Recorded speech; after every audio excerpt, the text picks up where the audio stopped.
Les prix de l'immobilier continuent de s'effriter, lentement, mais sûrement. C'est ce qui ressort des enquêtes des professionnels, confirmées par les chiffres des notaires. Au bout de 2 ans, la correction dans l'ancien voisine 4% par rapport au dernier point haut. Un ajustement minime au regard du doublement des prix des années 2000. Le marché est donc loin, très loin, de la correction que certains anticipaient, vu le décalage grandissant entre les prix des logements et le revenu des ménages. Un décalage qui prend racine dans l'allongement de la durée des prêts et dans la baisse des taux.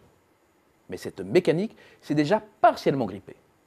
L'allongement de la durée des prêts a touché ses limites, et depuis le record de la mi-2007, où elle avait frôlé les 19 ans, un mouvement de reflux se dessine. Aujourd'hui, la durée moyenne est tombée à 17,2 ans. L'allongement des prêts n'est clairement plus un facteur de soutien. Reste les taux d'intérêt.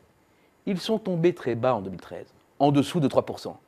Et ce niveau, exceptionnellement bas, a été le principal soutien des prix de l'immobilier depuis 2 ans. Or, depuis quelques mois, les taux remontent. Alors certes, c'est une remontée à petits pas, et les taux restent proches de leur plancher. Mais ils ne permettent plus d'amortir n'importe quelle hausse des prix. Surtout, leur correction va se poursuivre tout au long de l'année. Une hausse alimentée par 2 canaux. Il y a d'abord le canal traditionnel, celui des OAT à 10 ans, la référence des banques pour fixer les taux accordés aux particuliers. Or, après être descendu à des planchers historiques, le mouvement s'est inversé, et si aucun dérapage n'est anticipé, les scénarios penchent majoritairement vers une remontée graduelle dans le sillage de la reprise mondiale. L'autre canal est plus inattendu. C'est celui du réveil de la titrisation en sommeil depuis la crise des subprimes. Le refinancement quasi automatique auprès de la BCE à taux zéro a fait son temps. Or, la titrisation, qui consiste à céder des créances à des investisseurs sous forme de paquets de titres, dégage de nouvelles capacités de prêt, mais renchérit aussi le coût de financement des banques. L'effet taux va donc moins jouer dans un marché de l'immobilier baissier, comme le montre le nouvel indicateur de tension immobilière, l'ITI, de meilleuragent.com.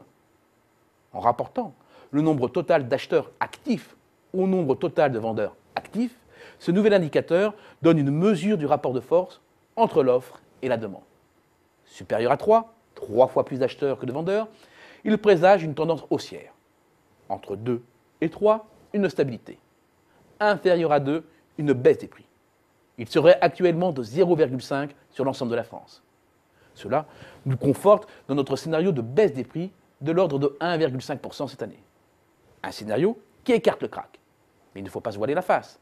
Dans un contexte déflationniste, toute remontée plus brutale des taux nominaux serait déstabilisante, mettant en tension les taux réels. Les prix n'y résisteraient pas.